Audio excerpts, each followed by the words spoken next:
नमस्कार बच्चों। Arihant education foundation का अरिहंत कला वाणिज्य एवं विज्ञान कनिष्ठ महाविद्यालय बावधन पुणे के हिंदी विभाग के यूट्यूब चैनल पर मैं डॉक्टर प्रवीण चंदन आप सबका स्वागत करता हूं। मेरे प्रिय विद्यार्थियों, आज हम कक्षा 12वीं की युवक भारती के पहले अध्याय नवनिर्माण चतुष्पदी का अध्ययन करेंगे, जिसके कवि है त्रिलोचन जी। नवनिर्माण का अर्थ होता है नए सिरे से या फिर शून्य से नया निर्माण करना। त्रिलोचन शास्त्री आज की हिंदी कविता में उस धारा का प्रतिनिधित्व करते हैं जो आधुनिकता के सारे शोर शराबे के बीच हिंदी भाषा और हिंदी जाति की संघर्षशील चेतना की जड़ों को सींचती हुई चुपचाप बहती रहती है। त्रिलोचन शास्त्री धरती और उसके परिवेश के रचनाकार थे। एक और भाषा और व्याकरण की गहरी समझ और दूसरी ओर लोक भाषा और जीवन से उतने ही गहरे सरोकार उन्होंने खड़ी बोली हिंदी में आम आदमी और किसानों के सुख दुख को समेटा और अवधि जैसी लोक भाषाओं में भी उनकी निश्चलता व समर्पण को शब्द दिए। ऐसे महान कवि के प्रेरक व्यक्तित्व और कृतित्व पर प्रकाश डालकर महाराष्ट्र हायर सेकेंडरी बोर्ड ने अपने कर्तव्य का निर्वाह किया है। यह कविता प्रारंभ करने से पहले कवि का परिचय प्राप्त कर लेते हैं। त्रिलोचन जी का जन्म 20 अगस्त 1917 को उत्तर प्रदेश के सुल्तानपुर जिले के कटघरा चिरानी पट्टी में हुआ था। आपका वास्तविक नाम वासुदेव सिंह है। आप हिंदी के अतिरिक्त अरबी और फारसी भाषाओं के निष्णात ज्ञाता माने जाते हैं। पत्रकारिता के क्षेत्र में भी आप सक्रिय रहे हैं। आपने काव्य क्षेत्र में प्रयोगधर्मिता का समर्थन किया और नवसृजन करने वालों के प्रेरणा स्रोत बने रहे। आपका साहित्य भारत के ग्राम समाज के उस वर्ग को संबोधित करता है जो वर्षों से दबा कुचला हुआ है। आपकी साहित्यिक भाषा लोक भाषा से अनुप्राणित है। सहज, सरल तथा मुहावरों से परिपूर्ण भाषा आपके साहित्य को लोकमानस तक पहुंचाकर जीवंतता भी प्रदान करती है। आपका निधन 2007 में हुआ। इनकी प्रमुख कृतियाँ हैं धरती, दिंगत, गुलाब और बुलबुल, उस जनपद का कवि हूँ, सबका अपना आकाश यह कविता संग्रह है, देश का यह कहानी संग्रह है, दैनंदिनी यह डायरी के रूप में है, आदि आदि। विधा परिचय में देखते हैं। चतुष्पदी 4 चरणों वाला छंद होता है। यह चौपाई की तरह होता है। इसमें 4 चरण होते हैं। इसके प्रथम, द्वितीय और चतुर्थ चरण में तुकबंदी होती है। भाव और विचार की दृष्टि से प्रत्येक चतुष्पदी अपने आप में पूर्ण होती है। यहाँ पाठ का परिचय हम ले लेते हैं। प्रस्तुत चतुष्पदियों में कवि का आशावाद दृष्टिगोचर होता है। वर्तमान समय में सामान्य मनुष्य के लिए संघर्ष करना अनिवार्य हो गया है। कवि मनुष्य को संघर्ष करने और अंधेरा दूर करने की प्रेरणा देते हैं। जीवन में व्याप्त अन्याय, अत्याचार, विषमता और निर्बलता पर विजय पाने के लिए कवि बल और साहस एकत्रित करने का आह्वान करते हैं। न्याय के लिए बल का प्रयोग करना समाज के उत्थान के लिए श्रेयस्कर होता है। इस सत्य से भी कवि अवगत कराते हैं। कवि का मानना है कि समाज में समानता, स्वतंत्रता तथा मानवता को स्थापित करना हमारे जीवन का उद्देश्य होना चाहिए। त्रिलोचन जी कविता को जीने वाले व्यक्ति थे। इसका प्रमाण है उनकी प्रकाशित लगभग 1.5 दर्जन पुस्तकें, कविता, कहानी और आलोचना। विश्वास है कि यह कविता सभी विद्यार्थियों को पसंद आएगी। अब मैं इस कविता का वाचन करता हूँ। तुमने विश्वास दिया है मुझको, मन का उच्छ्वास दिया है मुझको। मैं इसे भूमि पर संभालूंगा, तुमने आकाश दिया है मुझको। सूत्र यह तोड़ नहीं सकते हैं, तोड़ कर जोड़ नहीं सकते हैं। व्योम में जाए, कहीं भी उड़ जाए, भूमि को छोड़ नहीं सकते हैं। सत्य है राह में अंधेरा है, रोक देने के लिए घेरा है। काम भी और तुम करोगे क्या, बढ़ चलो सामने अंधेरा है। बल नहीं होता सताने के लिए, वह है पीड़ित को बचाने के लिए। बल मिला है तो बल बनो सबके, उठ पड़ो न्याय दिलाने के लिए। जिसको मंजिल का पता रहता है, पथ के संकट को वही सहता है। एक दिन सिद्धि के शिखर पर बैठ, अपना इतिहास वही कहता है। प्रीति की राह पर चले आओ, नीति की राह पर चले आओ, वह तुम्हारी ही नहीं सबकी है, गीति की राह पर चले आओ। साथ निकलेंगे आज नर नारी, लेंगे कांटों का ताज नर नारी। दोनों संगी है और सहचर है, अब रचेंगे समाज नर नारी। वर्तमान बोला अतीत अच्छा था, प्राण के पथ का मीत अच्छा था। गीत मेरा भविष्य गाएगा, यूँ अतीत का भी गीत अच्छा था। अब मैं इस कविता का भावार्थ बताता हूँ। चार चार पंक्तियों का यानी चतुष्पदियों का अर्थ आपको बताने जा रहा हूँ।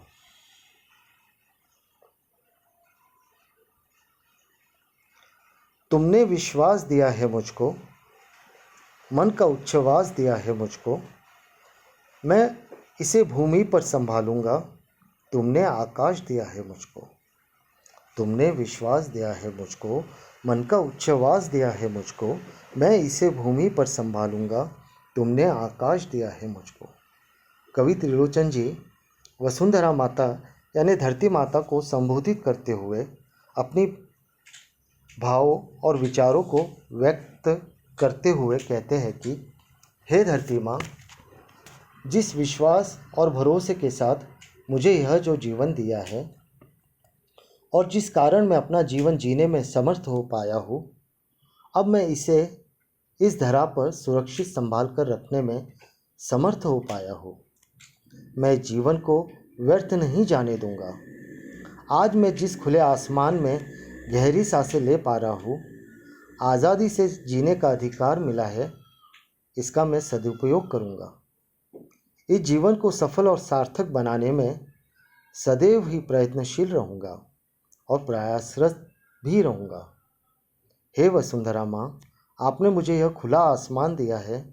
इन पंक्तियों में कवि ने धरती माँ के प्रति कृतज्ञता का भाव प्रकट किया है। अब हम दूसरे चतुष्पदी की तरफ बढ़ते हैं। सूत्र यह तोड़ नहीं सकते हैं, तोड़ कर जोड़ नहीं सकते हैं। सूत्र यह तोड़ नहीं सकते हैं, तोड़ कर जोड़ नहीं सकते हैं। व्योम में जाए, कहीं भी उड़ जाए, भूमि को छोड़ नहीं सकते हैं। व्योम में जाए, कहीं भी उड़ जाए, भूमि को छोड़ नहीं सकते हैं। कवि त्रिलोचन जी कहते हैं कि हमें अपने जीवन में सभी रिश्तों और प्रेम के बंधनों को अहमियत देना चाहिए। हमें इन्हें संभाल कर सहेज कर रखना चाहिए। अगर यह रिश्ते एक बार टूट जाए तो इन्हें जोड़ना काफ़ी मुश्किल है। इसलिए रिश्तों की अहमियत को समझना चाहिए। जिसे हम तोड़ कर जोड़ नहीं सकते तो उसे तोड़ने का हमें अधिकार ही नहीं है। जिस तरह एक बार अगर धागा टूट जाए तो वह हजारों प्रयास करने पर भी पूर्ववत सा जुड़ नहीं पाता है, ठीक उसी तरह कोई रिश्ता या संबंध एक बार टूट जाता है तो वह लाख प्रयास करने पर भी पूर्ववत सा जुड़ नहीं पाता है। जीवन में यश और सफलता पाने के लिए आप दुनिया में कहीं भी चले जाए, खुले नीले आकाश में स्वतंत्र रूप से उड़ सकते हैं, पर इस धरती से हमारा जो आत्मीय जुड़ाव है वह जो कहा त्यों बना ही रहेगा और वह हमेशा बने रहना भी चाहिए। इस धरती से जुड़ा हुआ रिश्ता ही हमें अपने लक्ष्य तक पहुंचाता है और सफलता ही दिलवाता है। यहाँ कवि का तात्पर्य यह है कि सफलता की उड़ान भरने पर अस्तित्व और उसके आधार ना ही छोड़ना चाहिए और ना ही भूलना चाहिए।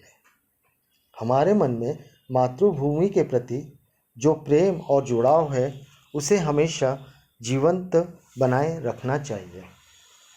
अब हम तीसरे चतुष्पदी की ओर बढ़ते हैं। सत्य है राह में अंधेरा है, रोक देने के लिए घेरा है। सत्य है राह में अंधेरा है, रोक देने के लिए घेरा है। काम भी और तुम करोगे क्या, बढ़ चलो सामने अंधेरा है। काम भी और तुम करोगे क्या, बढ़ चलो सामने अंधेरा है। कवि त्रिलोचन जी कहते हैं कि यह सत्य है, हर एक की राह में अंधेरा है, अंधेरा ही अंधेरा है। जीवन का मार्ग संकटों से भरा पड़ा है, मुश्किलों से भरा पड़ा है, मुसीबतों से भरा पड़ा है। इस जीवन के मार्ग पर अनेक प्रकार की मुसीबतें और दुख भरे पड़े हैं। हर कदम पर बाधा और मुसीबत रुकावटें बनकर आती रहती है। इस अवस्था में हमें निराश और हताश नहीं होना चाहिए, हिम्मत नहीं छोड़नी चाहिए, हौसला छोड़ना नहीं चाहिए। इसके विपरीत उसका डटकर सामना करना चाहिए। हमारे जीवन से जुड़ी हुई जो जिम्मेदारियां और काम हैं, जो कर्तव्य है, उसका हमें निर्वाह करना है। अतः हमें इन सब का सामना करते हुए आगे बढ़ना है और बढ़ते रहना है। मार्ग में आने वाली सभी रुकावटों, बाधाओं और कांटों का डटकर सामना करना है। जीवन के मार्ग पर आने वाली सभी कठिनाइयों का सामना हिम्मत और साहस के साथ करना है। कठिनाइयों के डर से हिम्मत नहीं छोड़नी है, हार नहीं माननी है। चाहे कुछ भी हो जाए, हमें पीछे नहीं हटना है, बल्कि जीवन के पथ पर आने वाली सभी रुकावटों और बाधाओं का सामना करते हुए हमें आगे बढ़ते जाना है। नवनिर्मिति और नवसृजन का कार्य करते जाना है और अपनी मंजिल की ओर बढ़ते हुए जाना है। यहाँ पर कवि का आशावादी दृष्टिकोण प्रस्तुत हुआ है। अब अगला चतुष्पदी पढ़ते हैं। बल नहीं होता सताने के लिए, बल नहीं होता सताने के लिए, वह है पीड़ित को बचाने के लिए, वह है पीड़ित को बचाने के लिए। बल मिला है तो बल बनो सबके, बल मिला है तो बल बनो सबके। उठ पड़ो न्याय दिलाने के लिए, उठ पड़ो न्याय दिलाने के लिए। इसका भावार्थ समझते हैं। साहसी और ताकतवर मनुष्य के पास जो बल होता है, उस बल और शक्ति का प्रयोग कभी भी दूसरों को सताने के लिए नहीं करना चाहिए।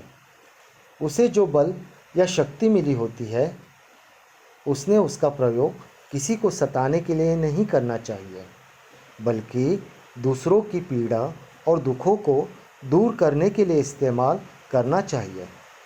जो दुखी है, पीड़ित है, उनकी सहायता करने के लिए, उन्हें संरक्षण देने के लिए, उन्हें बचाने के लिए, उन्हें सुरक्षा देने के लिए हमें अपने बल और शक्ति का प्रयोग करना चाहिए।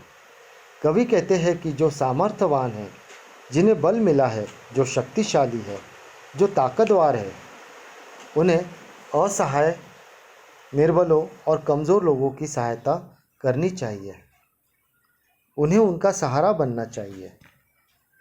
ऐसे कमज़ोर और पीड़ित लोगों को न्याय दिलाने के लिए सदैव तैयार और तत्पर रहना चाहिए और आगे आना चाहिए, और जिससे समाज में कोई भी दुखी ना रहे, समाज में किसी के भी साथ अन्याय न होने पाए। जब हम ऐसा करेंगे तभी हम अपने समाज से विसंगतियां दूर कर पाएंगे, भेदभाव दूर हो सकेंगे, तभी नवनिर्माण हो पाएगा।